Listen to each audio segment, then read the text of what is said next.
প্রধানমন্ত্রী আবাস যোজনায় আবেদন করার যে সময়সীমা ছিল সেটা কিন্তু আরও 15 দিন বাড়ানো হয়েছে। অর্থাৎ আপনারা আগামী 31শে আগস্ট পর্যন্ত আবেদন করার সুবর্ণ সুযোগ পাচ্ছেন। কিন্তু মনে রাখবেন, এটাই আপনার শেষ সুযোগ।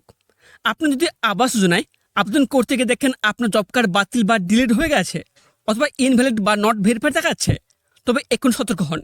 জব কার্ড ঠিক না থাকলে কিন্তু আপনারা সরকারি টাকার কিস্তি আটকে দিতে পারে বা আপনারা অনলাইনে প্রধানমন্ত্রী আবাস যোজনায় আবেদন করতে পারবেন না।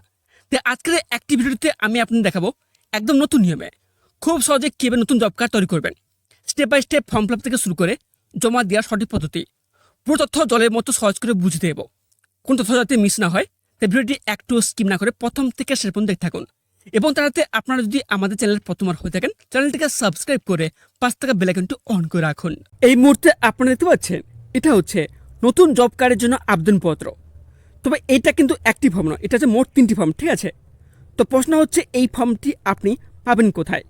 দেখুন, এই ফর্মের পিডিএফ ফাইল কিন্তু আমার টেলিগ্রাম চ্যানেল দিয়ে দেবো, ঠিক আছে? ওই লিঙ্কে ক্লিক করলে কিন্তু আপনারা পেয়ে যাবেন। তবে ওই টেলিগ্রাম চ্যানেল লিঙ্ক কিন্তু আমার এই ভিডিও ডেসক্রিপশন বক্সে দিয়ে দেবো। ওখানে ক্লিক করলে কিন্তু আপনি এই ফর্মের পিডিএফ ফাইল কিন্তু আপনারা পেয়ে যাবেন, ঠিক আছে? তবে আপনাদের আগে বললাম হাতে মাত্র 15 দিন।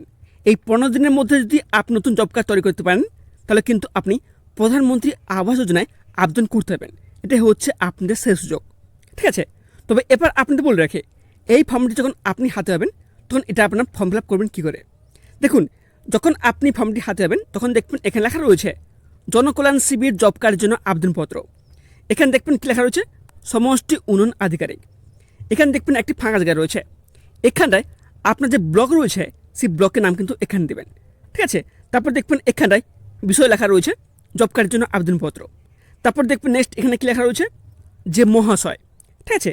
তারপর দেখবেন এখানে যে ফাঁকা জায়গা রয়েছে যিনি আবেদন করছেন নতুন জব কার্ডের জন্য সেই আবেদনকারীর নাম কিন্তু এখানে দেবেন, ঠিক আছে? তারপর দেখবেন নেক্সট কী রয়েছে পিতা অথবা স্বামীর নাম। যদি আপনি মনে করেন আপনার পিতার নাম দিবেন তাহলে এখানে আপনারা কী করবেন, এই পিতার উপরে এখানে আপনারা টিকচিহ্ন দেবেন। তারপর এই যে ফাঁকা জায়গা রয়েছে এখানে আপনার পিতার নাম কিন্তু দিয়ে দেবেন, ঠিক আছে? আর যদি আপনি মনে করেন যে আপনার স্বামীর নাম দেবেন সেক্ষেত্রে আপনার এখানটায় স্বামীর নামের উপরে এখানটায় টিকচিহ্ন দেবেন।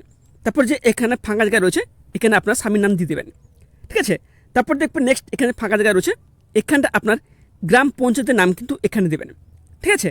তারপর নেক্সট এখানে আপনি বলে রাখি এখানে কী বলা হয়েছে আমার পরিবারে কোন প্রকার জব কার্ড নেই, ঠিক আছে? তারপর দেখবেন অবলিক দিয়ে কী বলা হয়েছে ছিল কিন্তু জব কার্ডটি ডিলিট হয়ে গেছে, যেটি প্রয়োজন নয় সেটি কেটে দিন। দেখুন এখান থেকে ক্লিয়ার হলো যে জব কার্ডের জন্য কারা আবেদন করতে পারবেন, তাদের পরিবারে কোন প্রকার জব কার্ড নেই তারা আবেদন করতে পারবেন, এবং তাদের পরিবারে কোন প্রকার জব কার্ড ছিল সেটা কোনো কারণে ডিলিট হয়ে গেছে তারা কিন্তু নতুন করে আবেদন করতে পারবেন, ঠিক আছে? ধরুন এখানে আপনি বলে কি ধরুন আপনাদের পরিবারে কোনো প্রকার জব কার্ড নেই, সেক্ষেত্রে আপনারা কী করবেন এই যে লেখাটি রয়েছে ছিল কিন্তু জব কার্ড ডিলিট হয়ে গেছে এই লেখাটি আপনার পেন দিয়ে কেটে দেবেন, ঠিক আছে?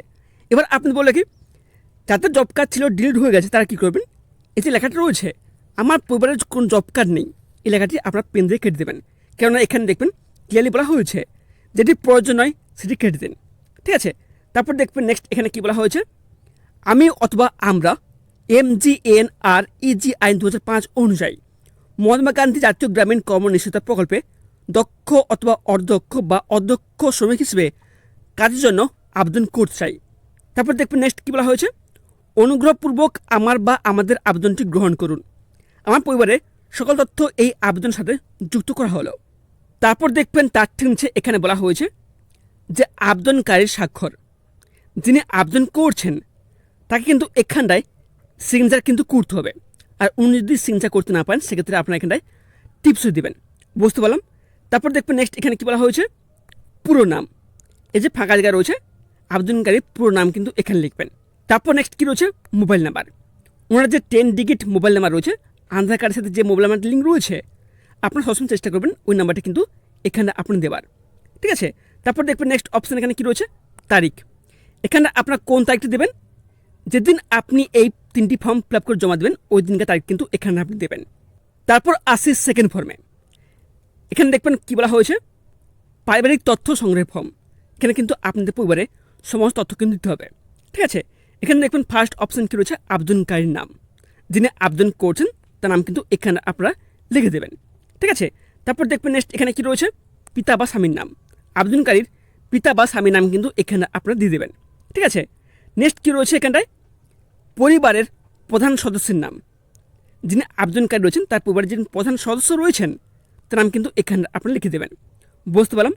তারপর দেখবেন নেক্সট এখানে কি রয়েছে, বর্তমান ঠিকানা। এখানে কিন্তু আপনাদের বর্তমান ঠিকানা কিন্তু এখানে দিতে হবে। এখানে দেখবেন ফার্স্ট অপশান কী রয়েছে, গ্রাম। আপনার গ্রামের নাম কিন্তু এখানে আপনি দেবেন। নেক্সট কী রয়েছে, মৌজা। আপনার মৌজার নাম কি, সে নামটা কিন্তু এখানে আপনি দেবেন। তারপর নেক্সট কী রয়েছে, সাংসদ। আপনার সংসদের নাম কি, নামটা কিন্তু এখানে আপনি দেবেন। তারপর দেখবেন নেক্সট কী রয়েছে, গ্রাম পঞ্চায়েত। আপনার গ্রাম পঞ্চায়েতের নাম কি, নামটা কিন্তু এখানে আপনি লিখে দেবেন। নেক্সট কী রয়েছে, ব্লক। আপনার ব্লকের নাম কি, ব্লকের নাম কিন্তু এখানে আপনি লিখে দেবেন। তারপর নেক্সট কী রয়েছে, জেলা। আপনার জেলার নাম কি, সেটা কিন্তু এখানে আপনি লিখে দেবেন। ঠিক আছে, তারপর সবশেষে কী রয়েছে, পিনকোড। আপনার যে পিনকোড রয়েছে সেই পিনকোড কিন্তু এখানে আপনি দিয়ে দেবেন। ঠিক আছে, তারপর নিচে আসবেন। নিচে আসার পর দেখবেন এখানে কী বলা হয়েছে, পরিবারের সদস্যদের তথ্য। দেখুন, আপনি যদি মনে করেন আপনি জব কার্ডে আবেদন করছেন এবং আপনি যদি চান আপনার জব কার্ডে আপনাদের পরিবারে বাকি সদস্যের নাম এখানে যুক্ত করা হোক, তাহলে কিন্তু আপনাদের পরিবারে বাকি যে সমস্ত সদস্য রয়েছে তাদের নাম কিন্তু এখানে আপনি দিতে হবে। ঠিক আছে, এখানে দেখবেন ফার্স্ট কী বলা হয়েছে, পরিবারের সদস্যদের নাম। এখানে দেখবেন অপশান রয়েছে। ঠিক আছে, এখানে বক্স রয়েছে। আপনার জব কার্ডে, ঠিক আছে, আপনাদের পরিবারে যে সমস্ত সদস্যের নাম যুক্ত করছেন সেই সমস্ত সদস্যদের নাম কিন্তু এখানে আপনারা লিখে দেবেন। ঠিক আছে, তারপর দেখবেন কী রয়েছে, এখানটায় জন্ম তারিখ রয়েছে। ঠিক আছে, ওই সদস্যের জন্ম তারিখ এখানে দেবেন। তারপর কী রয়েছে, লিঙ্গ, উনি কি পুরুষ নাকি স্ত্রী। যদি পুরুষ হয়ে থাকেন সেক্ষেত্রে আপনাকে লিখবেন পুং, যদি মহিলা হয়ে থাকেন সেক্ষেত্রে আপনাকে লিখবেন স্ত্রী। তারপর নেক্সট এখানে কী রয়েছে, SC ST OBC নাকি জেনারেল। ঠিক আছে, এই বক্সটিতে আপনি লিখে দেবেন। তারপর নেক্সট কী রয়েছে, ভোটার কার্ডের পুরো নাম্বার। এই বক্সটিতে ভোটার কার্ডের পুরো নাম্বারটা কিন্তু এখানে দেবেন। তারপর নেক্সট কী রয়েছে, আধার কার্ডের নাম্বার। আধার কার্ডের নাম্বারটা কিন্তু এখানে দেবেন। তারপর নেক্সট কী রয়েছে, আধার কার্ডের সাথে সংযুক্ত মোবাইল নাম্বার। এখানে কিন্তু ওই মোবাইল নাম্বার দেবেন যে মোবাইল নাম্বারটি আধারের সাথে লিঙ্ক করা রয়েছে। ঠিক আছে, তারপর দেখবেন নেক্সট কী রয়েছে, ব্যাংকের তথ্য কিন্তু এখানে দিতে হবে। আপনি যদি চান আপনার ব্যাংকের নাম, শাখা, IFSC কোড এবং পুরো অ্যাকাউন্ট নাম্বার এখানে কিন্তু দেবেন। ঠিক আছে, এবার দেখবেন বক্সগুলো রয়েছে, এখানে আপনার সদস্যদের নাম এখানে কিন্তু আপনারা যুক্ত করে দেবেন। তারপর দেখবেন নিচে এখানে কী বলা হয়েছে, যে ঘোষণা করা হয়েছে। ঠিক আছে, উপরের প্রদত্ত সমস্ত তথ্য আমার জ্ঞান ও বিশেষ মতে সত্য। যদি কোনো তথ্য মিথ্যা প্রমাণিত হয় তবে আইন অনুযায়ী আমার বা আমাদের বিরুদ্ধে গৃহীত যে কোনো ব্যবস্থা নিতে আমি বা আমরা বাধ্য থাকবো। ঠিক আছে, অর্থাৎ এখানে ক্লিয়ার বলা হলো এখানে আপনার যে সমস্ত তথ্য দেবেন সেগুলো যাতে অতি অবশ্যই সঠিক হয়। ঠিক আছে, তারপর আপনি নিচে আসবেন। নিচে আসার পর দেখবেন এখানে কী বলা হয়েছে, আবেদনকারীর স্বাক্ষর। ঠিক আছে, যিনি আবেদন করছেন তাকে কিন্তু এখানে স্বাক্ষর করতে হবে। উনি যদি স্বাক্ষর করতে না পারেন সেক্ষেত্রে আপনার এখানটায় টিপসও দেবেন। তারপর দেখবেন নেক্সট এখানে কী রয়েছে, পুরো নাম। যে ফাঁকা জায়গা রয়েছে এখানটায় আবেদনকারীর পুরো নাম কিন্তু এখানে দেবেন।